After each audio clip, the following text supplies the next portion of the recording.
Welcome back to another solo episode of the Illuminated Path podcast. I'm your host, Liv, and let's dive into today's topic. This is something that's been on my list to record as a solo for many months, and I am so excited to bring this conversation into this podcast because it's something that has been a huge part of my own personal development, growth, mindset, and it's also something that I bring into a lot of my coaching programs when I work with entrepreneurs and creatives and even just my, signature Rise in the Line program. This topic is something we go through during each round of the program. So one of the things that I have noticed over the past couple years in coaching is that, when people think of holistic health and wellness and they think, okay, what's going to be included in the program?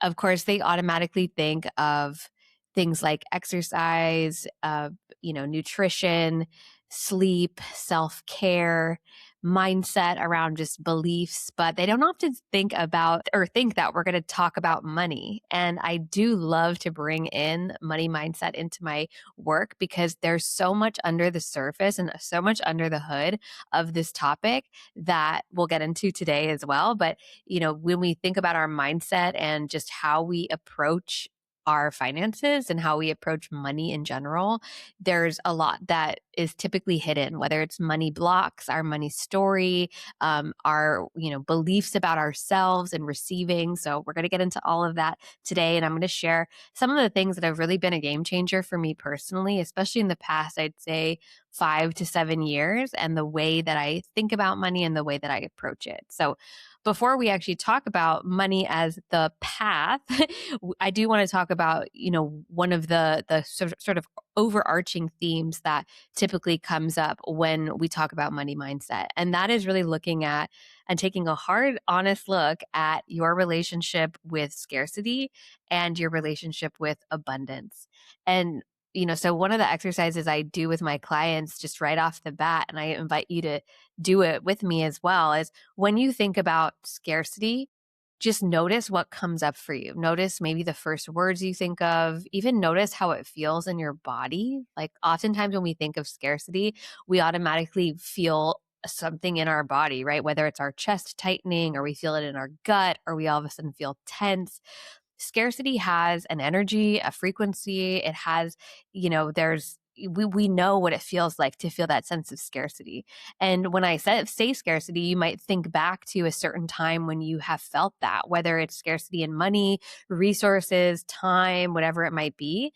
So noticing where even the scarcity mindset comes in.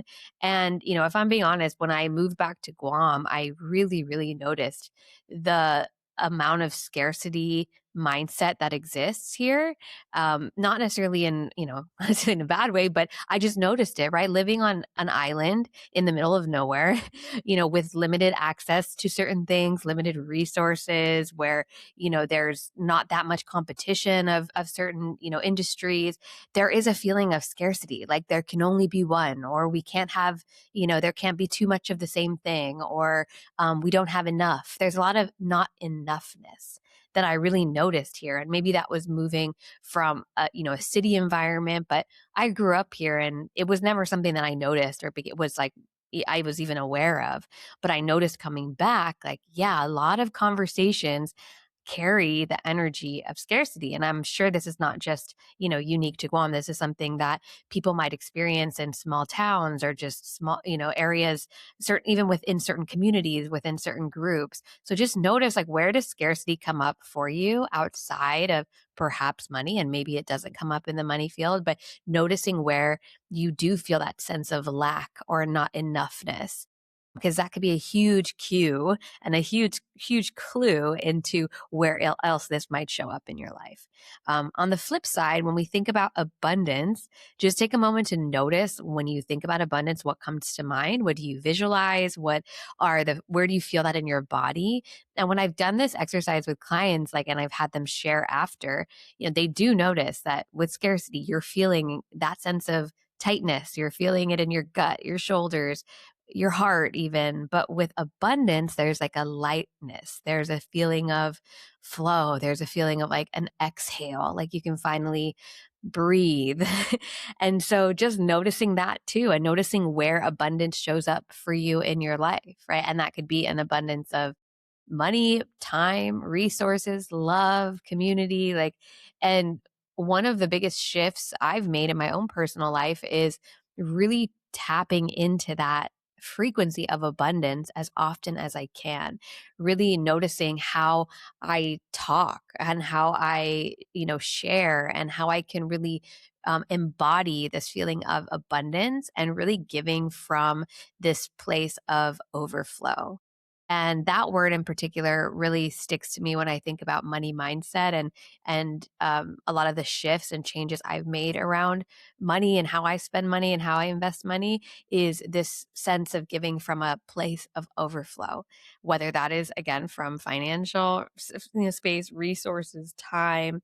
And so starting off there, right? Money is really a topic that helps land a lot of these concepts, but the bigger things underneath, like themes underneath the surface, are often around like our mindset, our relationship with ourselves, with receiving. So there's so much under the hood.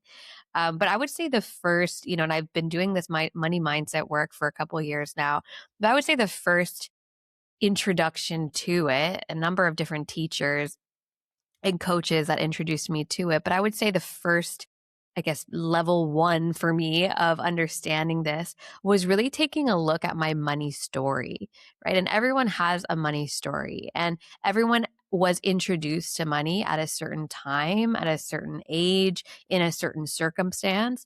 And so I have found it really interesting to look at both my money story from childhood as well as my money story from adult as an adult, and knowing that like sometimes we place so much emphasis on like our childhood.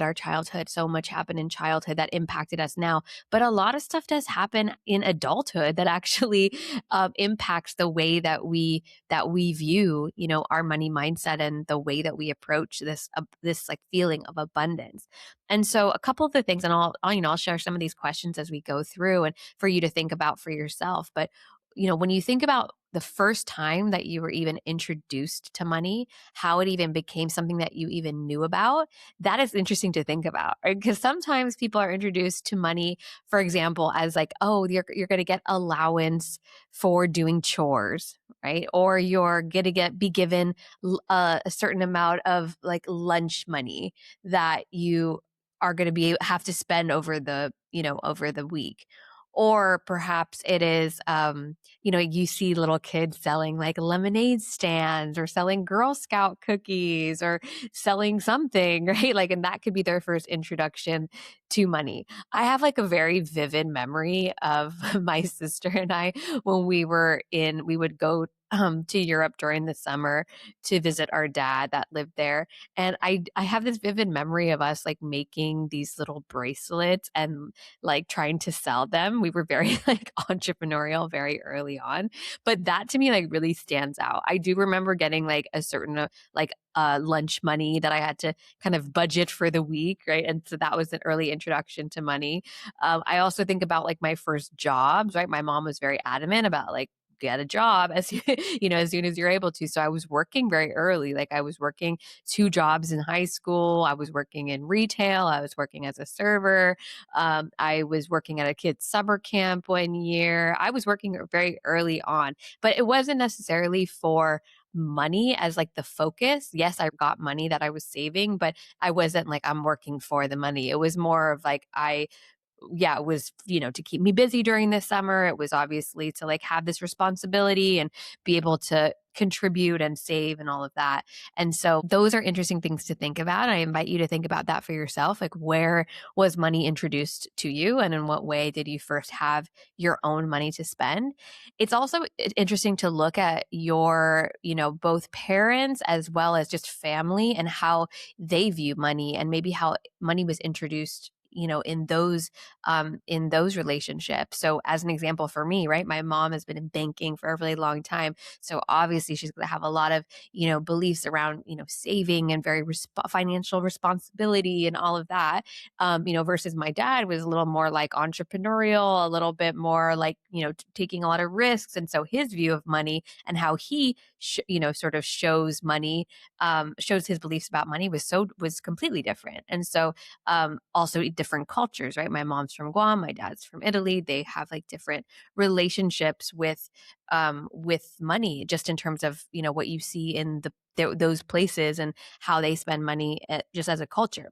So going back to the money story of childhood, it's interesting to just kind of trace back, like, where did I start to actually understand and know about money, and what were my early experiences were with it, and were they positive or were they negative, and just how did they influence me.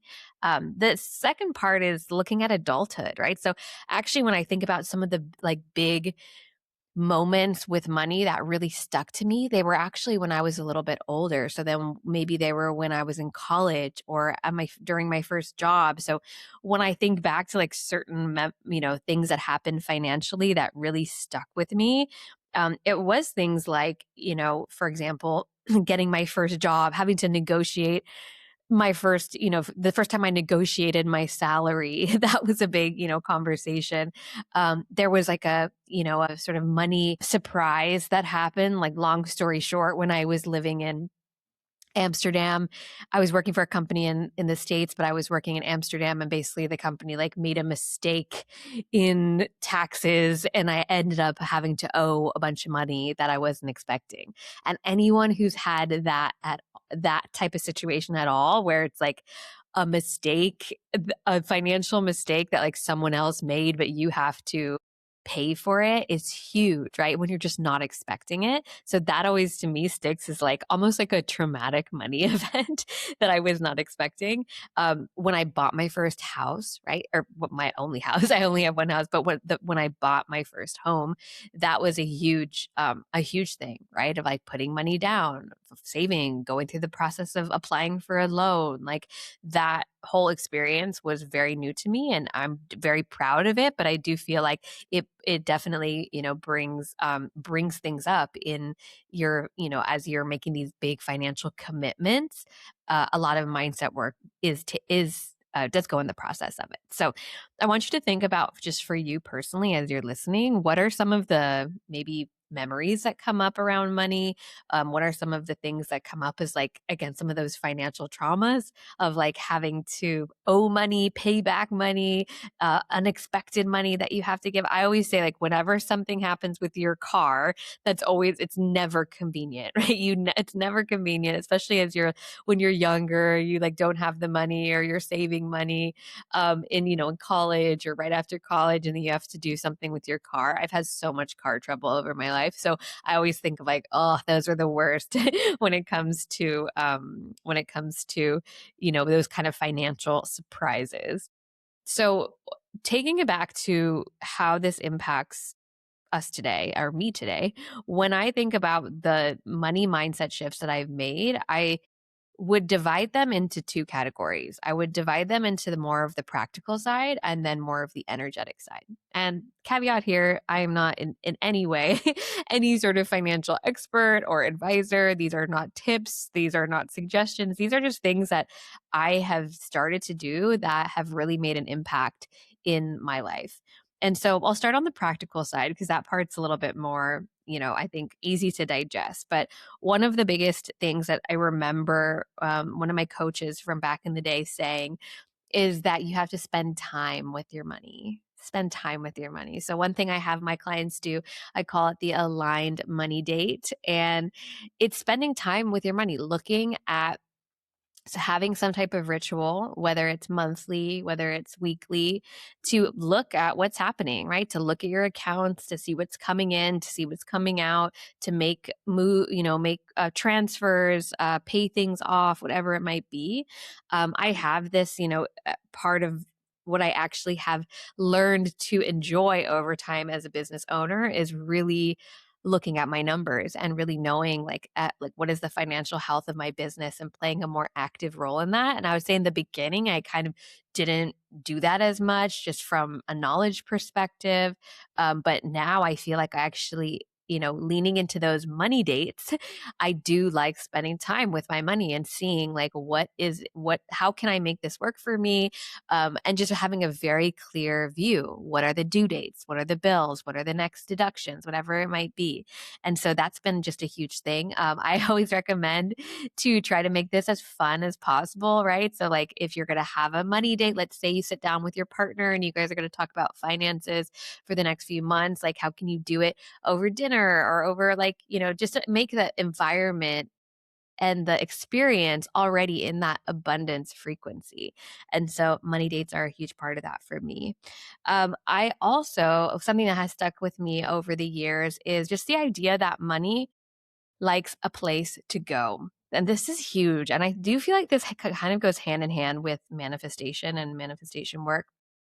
But when I when there's something that I know I want to invest in, whether for me it's typically going to be a program or a certification or a trip or a retreat for myself or something for my business, whatever it might be.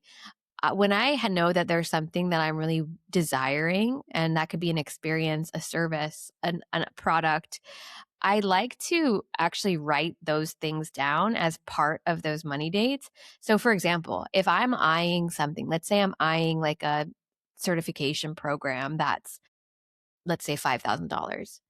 I like to know that when I get that $5,000, whether that's, in whatever way through my business, I'm, finding different paths to make money. But when I get those $5,000, that's going to the certification program. That's going to the trip. That's going to pay this off. This is like having kind of a map of like when this money comes in, it's going here, allocating it and having a place for it to go, an intentional place for it to go. And that's why I do love working with my coaching clients, especially when I hear in my consultations, like, I've been eyeing this program. I've been knowing I've been wanting to do it, and, like, they're ready because they've basically done this exercise of like, when this money comes in, it's going towards this. And so I love to do that with myself.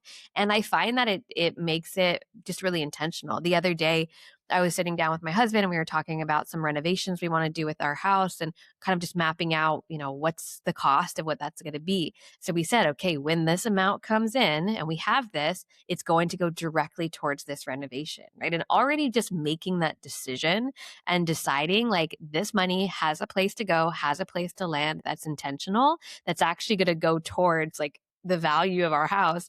I know that it's going to come in and I know that it's going to go towards that investment. So money likes a place to go. The third thing that I would say on the practical side, which it's a bit of a practical and energetic, but it has become easier and easier for me over time the more that I've done it, is really including myself in the investment portfolio of sorts. So really deciding to invest in myself and knowing that I'm actually one of my best investments that I'm ever going to make. So investing in my, whether it's a business mastermind, whether it's coaching, whether it's, functional lab testing. In the beginning, when I first started my business, I was really nervous to invest in myself. I was like, no, let me save all this money and I just was trying to get by as like lean as possible. But the more I started investing in myself, the more I noticed like this is actually the biggest place that I should be investing in my business, because when you are someone that has a service-based business, when you're the coach, the teacher, the host, whatever it might be, it's important to be constantly elevating and upgrading and just taking care of yourself. So now it's really interesting to see like my first investment in myself, like as my first, let's say business coach that I hired, I was like shaking, trying to like putting in my credit card information, like, oh my gosh, this is so crazy. Whereas now, I made one of the biggest investments I've made in coaching this year. And I was like, that was fun. That was a fun experience. Like, I'm excited. I'm actually like, it's something I really look forward to, is like, in what's the next thing that I'm going to invest in for myself? Because I know that I'm going to make the best of it. I'm going to make the best of the situation, whether it's a great program or not. But I really do feel like that has been a shift for me, and in actually looking for, what ways am I elevating and growing this year? And even, I sit down with my, which is actually another practical piece of what I've done. But I sit down with my bookkeeper and we look at, what have I spent in the month, financial health of the business and all of that, and when we look at, a big line item, it always is like the kind of personal development, growth, coaching, mastermind, pricing. But we both, know that that is a piece of growing a business, right? And in this like growth scaling phase that I'm in. The other piece, which I kind of alluded to, the other practical piece I have done is, especially as a business owner, if you're a business owner, you're an entrepreneur, is offloading the financial bookkeeping accounting piece to someone else. It's not, I did it for the first 5 years of my business. And I realized like that's just not where I'm not great. It's not where I should be spending my time. While like it's interesting to have a handle, of course, on my numbers, it's not where I should be spending my time. And the moment that I hired someone and had someone just own it, it has been the most freeing experience. Like, I love getting the report in my inbox every month. I love having like quarterly sit downs with her and her walking me through all of these things that I just wouldn't even have like the insight and knowledge to do. I also love using Chat GPT and Claude for like, looking at putting in, certain questions about finances and my financial health of my business. And so just offloading it, but also knowing that it's being handled and taken care of, has been huge. I've always been someone that's hired someone to do my taxes because I'm like, I'm not going to mess that one up. Even if it's super simple, like I'm like, nope, I'm not going to mess that one up. But so offloading certain things that are not in your wheelhouse, that you feel are valuable for someone else to handle and can actually help give you more visibility into like your life and your finances and all of that, is huge. So I'm a huge fan of outsourcing and outsourcing to experts, and being really in your zone of genius and focusing on what you do. And for me, it's not going to be the money part of it. It's not going to be the actual like accounting piece of it. So that's on the practical side of a couple shifts and things that I've made. Moving on to the energetic side, this is actually, I think, the biggest piece of the money mindset work that I've done. And the biggest thing that I've learned here is that we have a lot of blocks, patterns and blocks. I would say that do like go hand in hand. So I have this list that I'll typically bring into my Rise and Align group. This list of potential money blocks, and I love because every program I'll read the list of money blocks and I'll have people identify which ones do they feel like they have. And it's so funny because everyone's always like, "That's me, that's me, that's me," and it's things like, are you someone that tends to avoid looking at your bank account? Are you someone that looks at your bank account all the time, like worried about something that's going to be gone, right? Are you someone that you just like your relationship with, because you can either be someone that is like the saver, right? That's going to like hold all your money and like sit on it and kind of come from a place of fear. Like, is it going to all go one day? And there can be a lot of patterns around that.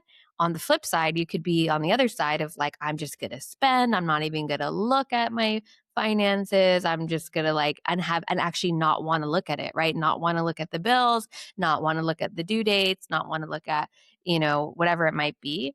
And then, of course, there's people that are typically somewhere in the middle, right? But it's interesting for the people that are on those opposite ends, right? To really look at like, what is my pattern with money, right? Am I someone that has like not necessarily extreme, but has a specific, more on the extreme side pattern when it comes to money. Like, are you really so nervous that it's going to go? Keep checking your bank account. Is it there? Is it there? Can't spend any money. It's going to, even though it's there, doesn't want to spend it at all. Or are you on the other side of the fence, right? So noticing those patterns are huge. And for me, what I noticed is that I wasn't on any of the extreme side, but I was leaning a little bit more towards the like, I have to hold it, I have to save it, I have to keep it.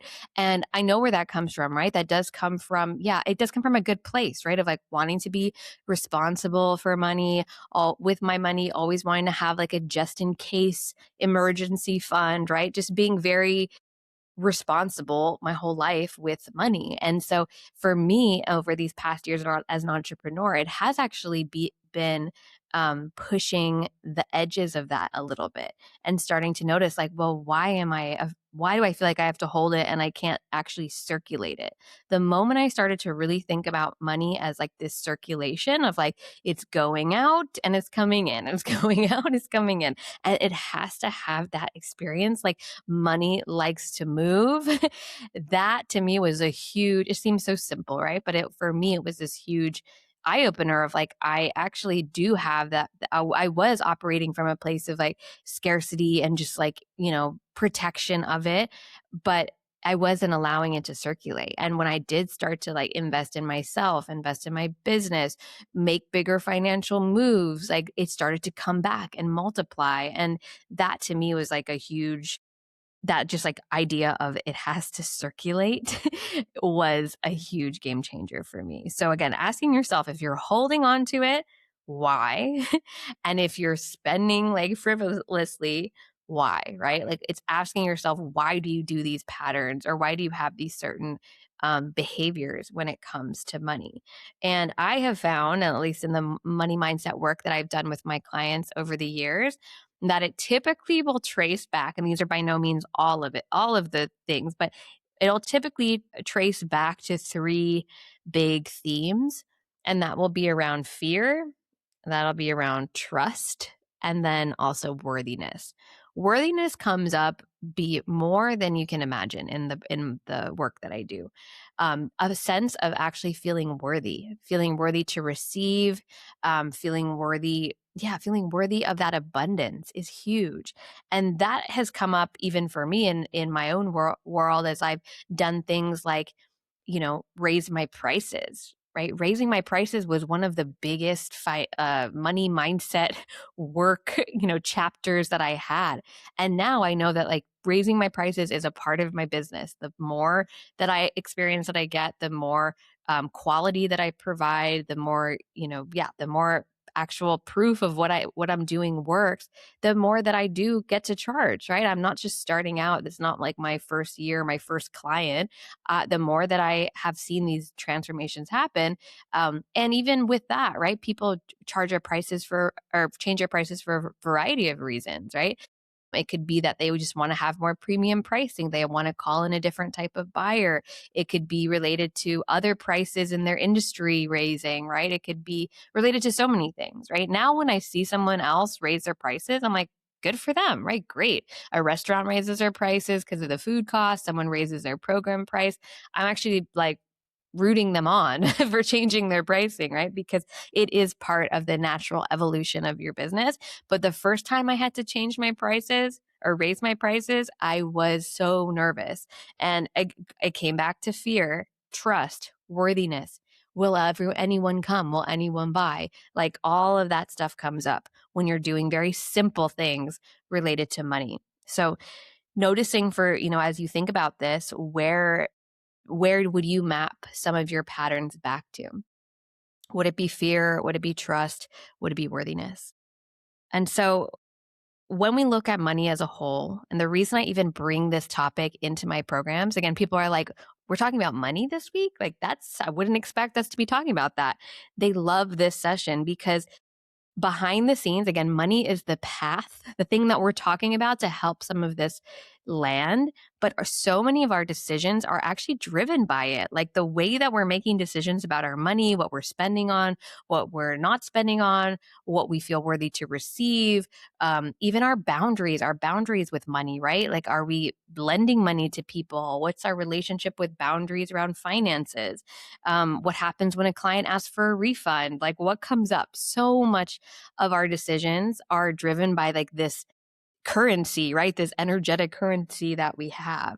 And so looking also at your relationship with how you invest in you is a huge part of it. As I mentioned, like, how do you look at, and this, is the reason why a lot of people, when they're investing in things like coaching or therapy, that they're they are sometimes hesitant about it, whereas they would buy a, I don't know, a designer bag or an international trip with no hesitation, right? But there is something about investing in ourselves that can be scary, because it is like, oh, I'm investing in me. That means that I have to show up.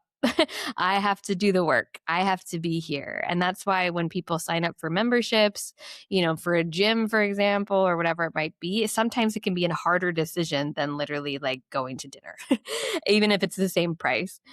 And so, yeah, looking at your relationship with investing in you, with the behavior side as well.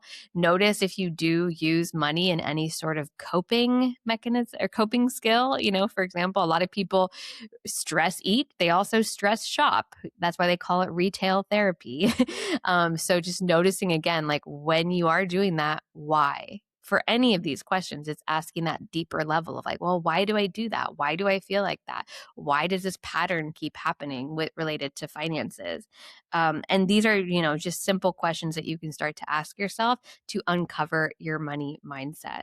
So I hope this episode was helpful to just get you thinking about, your relationship with scarcity, abundance, both practical and energetic shifts and just questions and reflections that you can start to think of. This has been, like I've mentioned, such a important part of my journey over the past couple years. And it's been so eye-opening just to look at how something that we have to use every single day in some capacity has so many lessons under the hood, right? There's so many lessons in our mindset under the hood. So it's definitely something that I'm going to continue to lean into and learn about and shift and evolve and also bring to my clients as well. So with that being said, I will see you all on the next episode and see you next time.